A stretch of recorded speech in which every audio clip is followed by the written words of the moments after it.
전도서 10장 4절부터 7절 말씀을 우리 한 목소리로 봉독합니다. 주권자가 내게 분을 일으키거든 너는 내 자리를 떠나지 말라. 공손함이 큰 허물을 용서받게 하느니라. 내가 해 아래서 한 가지 제한안을 보았노니 곧 주권자에게서 나오는 허물이라. 우매한 자가 크게 높은 지위들을 얻고 부자들이 낮은 지위에 앉는도다. 또 내가 보았노니 종들은 말을 타고 고관들은 종들처럼 땅에 걸어 다니는도다. 아멘. 우리 함께 기도하겠습니다. 참으로 좋으신 하나님, 하나님의 은혜와 사랑에 감사합니다. 오늘 전도서를 통해서 주시는 귀한 말씀 앞에 우리의 마음을 열고 귀를 열고, 그래서 하나님의 오묘하고 세미한 음성에 귀를 기울일 수 있도록 도와주시옵소서. 하나님, 이 전도자를 통해서 주시는 말씀 참으로 어렵습니다. 그러나 성령님께서 깨닫게 해주시고 알게 해주시고, 그리고 이 하나님의 귀한 말씀 앞에 우리가 청종할 수 있는 은혜도 허락하여 주옵소서. 말씀 가운데 함께 해주시기를 간절히 사모하며 예수님의 이름으로 기도드립니다. 아멘.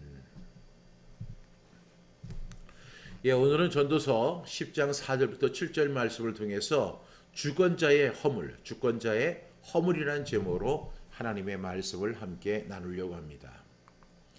원래 오늘 우리가 함께 읽었던 말씀은 이렇게 4절, 5절, 6절, 7절 이렇게 순으로 진행이 되어 있습니다만은, 저는 이제 문맥적으로 볼 때 이제 5절, 6절, 7절을 이렇게 나누고 반대로 이제 4절을 마지막 부분에서 다루려고 합니다.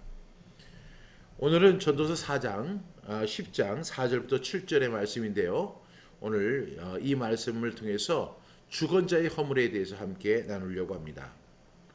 여러분, 이 전도서를 이렇게 강의를 하다 보니까 전도서 강의를 하는 분들이 상당히 적다는 사실을 제가 알게 됐습니다.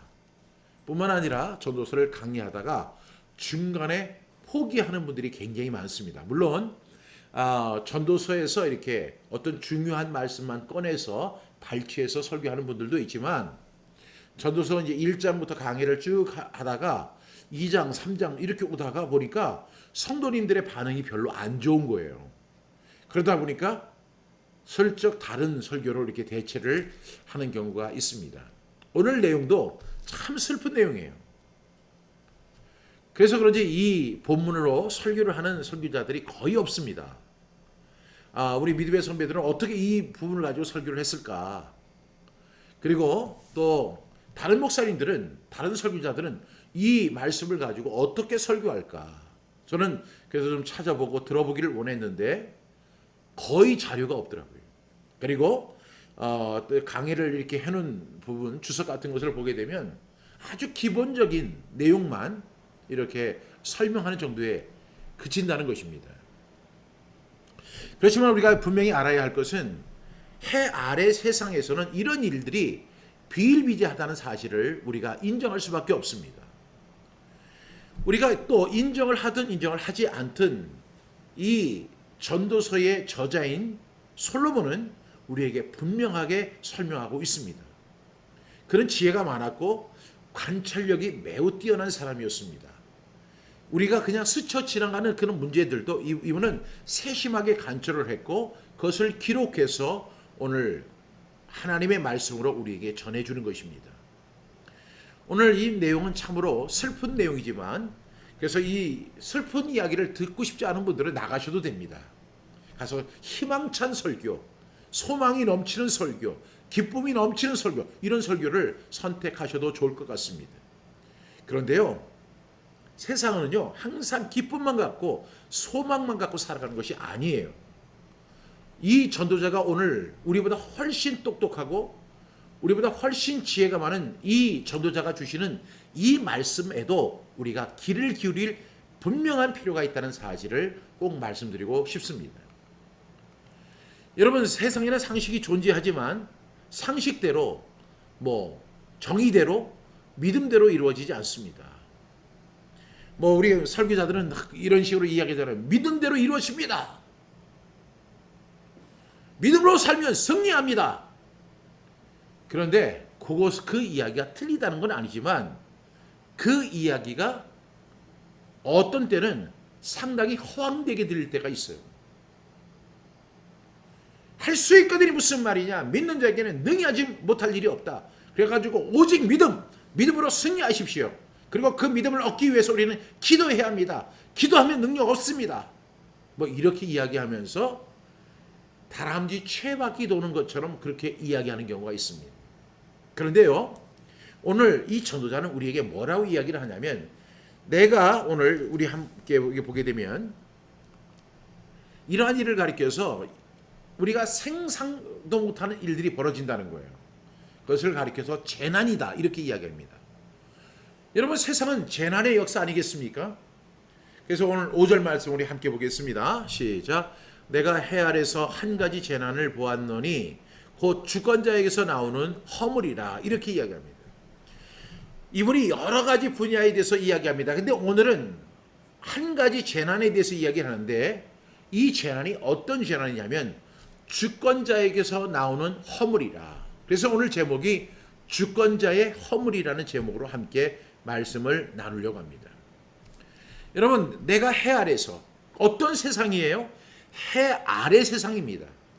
헤벨이라고 하는 이 세상 속에서 분명히 한 가지 재난을 봅니다. 그것이 뭐냐면 주권자에게서 나오는 허물이라고 이야기를 합니다. 여러분, 세상에는 재난이 많이 일어납니다.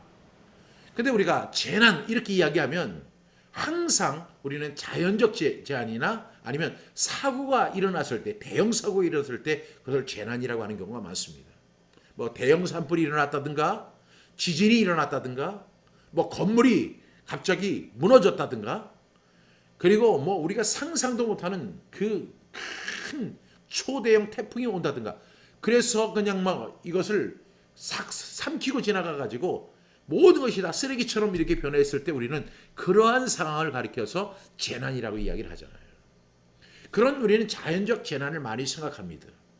근데 그에 준하는 재난이 있어요. 여기서 말하는 재난은 어떤 재난이냐면 그런 자연적 재난에 버금가는 큰 어려움이라는 거예요. 그것이 뭘까요? 그것은 그 재난의 주범이 바로 주권자의 허물이라는 거예요. 주권자의 허물. 여러분, 이 주권자의 허물은 국가의 운명까지 쇠퇴하게 하는 비극적 사건입니다.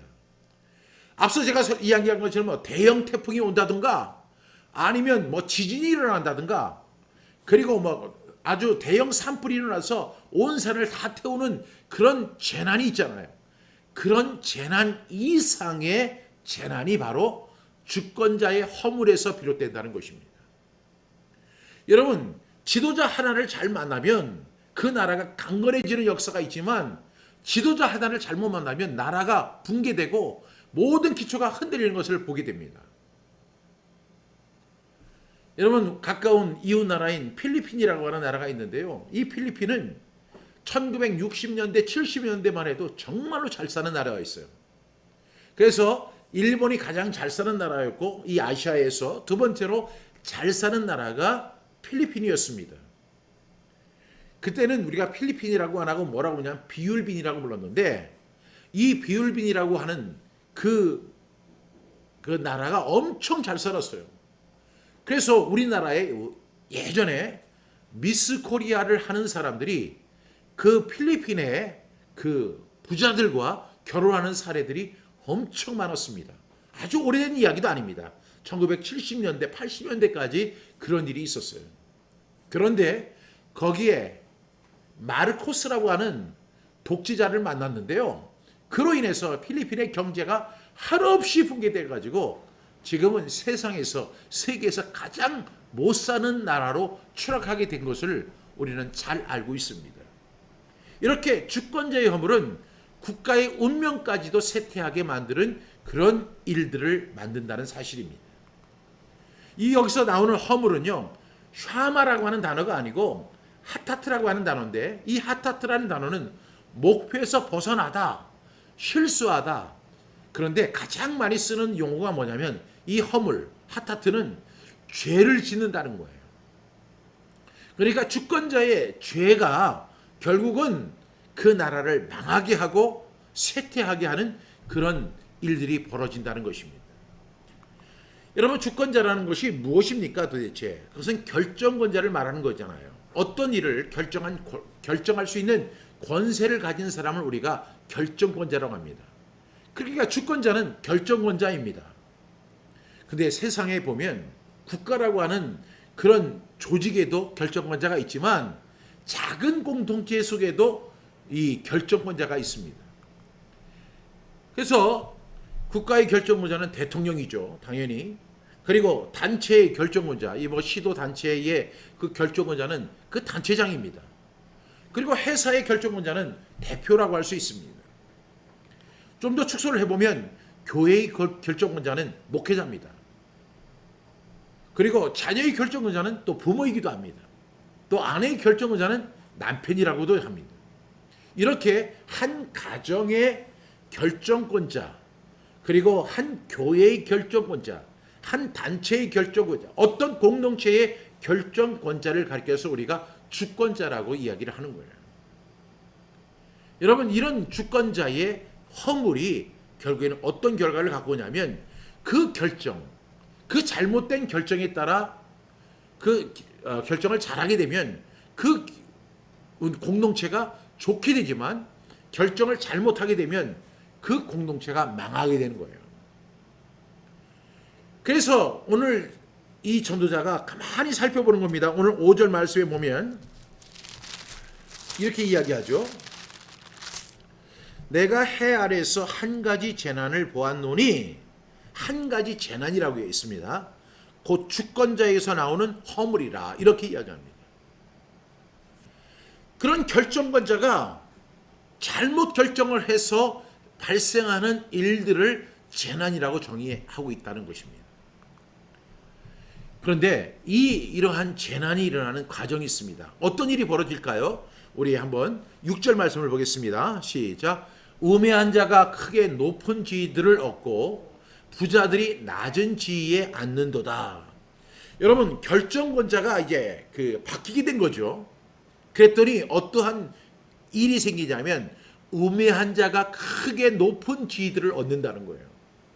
여러분, 이거는요, 나라가 망할 상조죠. 아니, 결정권자가 이 잘못 결정을 했는데 어떤 결정을 잘못했냐면 우매한 자가 크게 높은 지위를 얻는다는 거예요. 여러분, 이건 뻔할 뻔짜잖아요. 우매한 사람,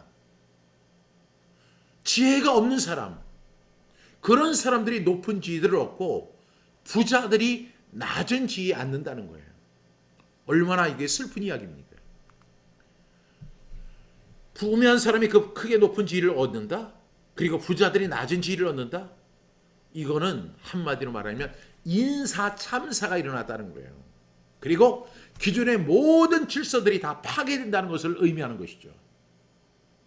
여러분, 지금까지 우리는 상식대로, 우리가 믿는 대로, 그 다음에 옳다고 생각하는 대로 흘러왔는데 주권자 한 사람이 바뀌는 바람에 인사참사가 일어나고 기존의 모든 질서가 다 파괴되는 그런 일들을 우리는 볼 수 있다는 것입니다.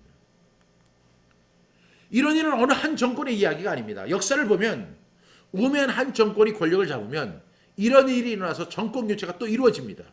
그러니까 이제 이 우매한 정권 때문에 많은 사람들이 막 백성들이 탄원을 하잖아요. 그러니까 새로운 정권이 나타나기를 바라는 거죠. 그래서 새로운 정권이 들어서게 됩니다. 그런데 이 새로운 정권도 또 어떤 정권이냐면 우매한 정권이에요. 그래서 정권은 교체되지만 이번에는 절대로 그렇지 않을 거야 기대하지만 이러한 우매한 일들이 역사를 보면 계속 반복되는 것을 볼 수가 있습니다. 여러분, 참으로 안타까운 일이죠. 그러니까 어떤 정권이든 항상 유능한 인재들이 버림을 받고 눈치만 빠르고 사익을 추구하는 사람들이 주권자 곁을 차지합니다. 이런 것은 재난 중의 재난입니다. 이러한 사례가 성경에 있어요, 없어요? 있습니다. 여러분, 바로 르호보암의 이야기입니다. 우리 마태복음에 보면 이렇게 나오죠. 아브라함과 다윗의 자손 예수 그리스도의 계보라. 아브라함은 이삭을 낳고 이삭은 야곱을 낳고 야곱은 유다와 그의 형제를 낳고 유다는 다막에서 베레스와 세라를 낳고 베레스는 헤스론을 낳고 헤스론은 람을 낳고 람은 아미나답을 낳고 아미나답은 나손을 낳고 나손은 살몬을 낳고 살몬은 라합에게서 보아스를 낳고 보아스는 이새를 낳고 이새는 다윗 왕을 낳으니라. 그 다음에 다윗은 우리아의 아내에서 솔로몬을 낳고 솔로몬은 르호보암을 낳았다. 이렇게 이야기합니다. 그러니까 르호보암은 누구의 아들이에요? 바로 오늘 이 전도자의 아들입니다. 이 전도자는 지혜의 왕이에요. 그런데 참으로 안타까운 것은 르호보암이 그 아버지를 지켜보면서도 그는 지혜를 선택하지 않았다는 것입니다. 이제 백성들이 솔로몬이 왕궁을 건축하고 성전을 건축하느라고 오랫동안 고생을 했죠. 처음에는 이제 왕궁을 건축했는데 나중에는 저 하나님 앞에 그래서 성전을 건축하게 됩니다. 이제 솔로몬이 죽습니다. 그러니까 이제 군대 장관이었던 여로보암이 백성들과 함께 와가지고 르호보암 그 왕에게 요청을 하죠. 뭐라고 요청을 합니까?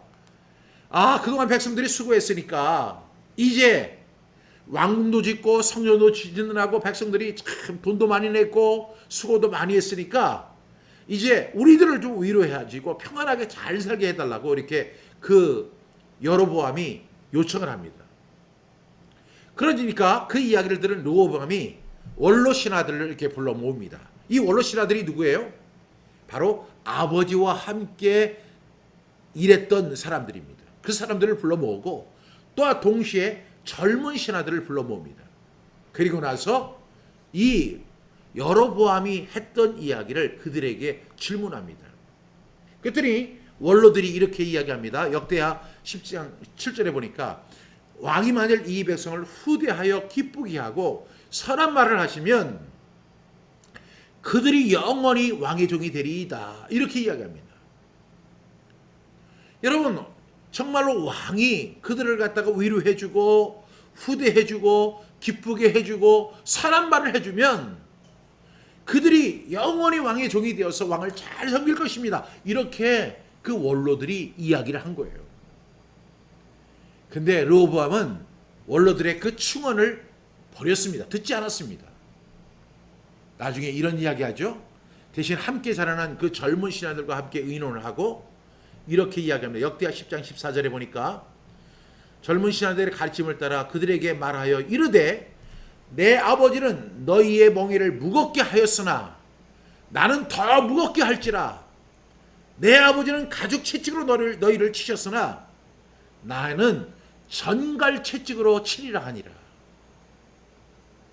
여러분 지금 원로들이 뭐라고 부탁을 해요?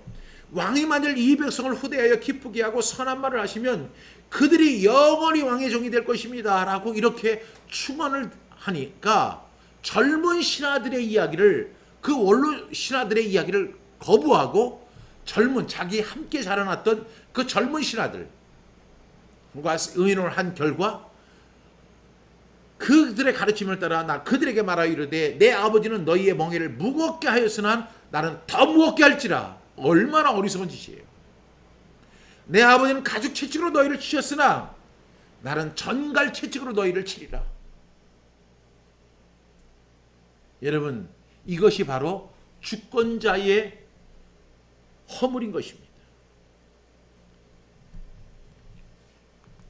결국 르호보암의 허물로 인해서 이스라엘이 큰 어려움을 겪는다는 사실을 우리는 잘 알게 됩니다. 결국은 르호보암은 하나님을 떠나게 됩니다. 우리 7절 말씀 함께 보겠습니다. 시작. 또 내가 보았노니 종들은 말을 타고 고관들은 종들처럼 땅에 걸어 다니는도다. 여러분 한번 상상해 보세요. 이제 종이 말을 타고 다녀요. 그리고 고관들은 종들처럼 땅에 걸어 다니는 그러한 역전의 현상이 벌어집니다. 여러분 이 고관들 그런 종들처럼 신세가 하락하게 됩니다. 종과 주인의 자리가 바뀌는 것을 볼 수가 있습니다. 상식이 파괴되고 세상이 무너지는 안타까운 일이 벌어지는 거예요. 우리가 세상은 정권이 교체될 때마다 이런 일을 반복하게 돼요. 정치를 보면 우리가 분명히 그런 걸 알 수 있죠. 그런데 심지어는 종교개혁을 봐도 그렇습니다. 여러분, 종교개혁자들이 종교개혁을 할 때 얼마나 많은 핍박을 받고 종교개혁에 성공을 했습니까? 그렇게 해서 종교개혁에 성공을 했는데 이 사람들이 종교개혁에 성공하고 나니까 그때 다른 또 개혁자들이 나타나니까 그들을 죽이기 시작합니다. 그래서 어느 신학자들은요, 그 종교개혁의 역사를 가리켜서 뭐라고 부르냐면 피 흘린 발자취, Trail of the Blood라고 이야기합니다. Trail of the Blood, 피 흘린 발자취다. 그 종교개혁에 성공했으면은 그 종교개혁대로 그 신앙과 그 믿음과 그 성경을 참 잘 지키고 그 말씀대로 살아가면 좋은데 또 다른 개혁자들이 나타나니까 그들을 가차없이 죽여버리는 그러한 일들이 벌어지는 것입니다. 그래서 종교개혁의 역사를 가리켜서 피 흘린 발자취라고 이야기하는 거예요. 여러분, 역사가 이렇게 역전이 되는 경우가 있습니다. 오늘 저는 이 4절 말씀으로 결론을 내려고 합니다. 우리 4절 말씀 함께 읽겠습니다. 시작. 주권자가 내게 분을 일으키거든 너는 내 자리를 떠나지 말라. 공손함이 큰 어물을 용서받게 하느니라. 여러분, 4절 말씀이 먼저 시작되고 5절, 6절, 7절이 진행이 되지만 오늘 말씀을 가만히 보게 되면 이 5절 말씀에 보니까 내가 헤아려서 한 가지 재난을 보았노니 곧 주권자에게서 나오는 허물이라. 우매한 자가 크게 높은 지위들을 얻고 부자들이 낮은 지위에 앉는도다. 7절에 또 내가 보았노니 종들은 말을 타고 고관들은 종들처럼 땅에 걸어 다니는도다. 그런데 4절은 뭐라고 이야기해요? 그런데 주권자가 내게 분을 일으키거든 너는 내 자리를 떠나지 말라. 공손함이 큰 허물을 용서받게 한다 라고 말씀합니다. 갑자기 이 말씀이 나오는 게 아니라 5절, 6절, 7절의 배경이 되고 4절 말씀이 결론을 짓는 것입니다. 여러분, 그러면 우리가 이제 오늘 5절, 6절, 7절에 나오는 그 주권자의 허물로 인한 그리고 주권자의 허물로 발생한 사건들을 우리가 지켜봅니다.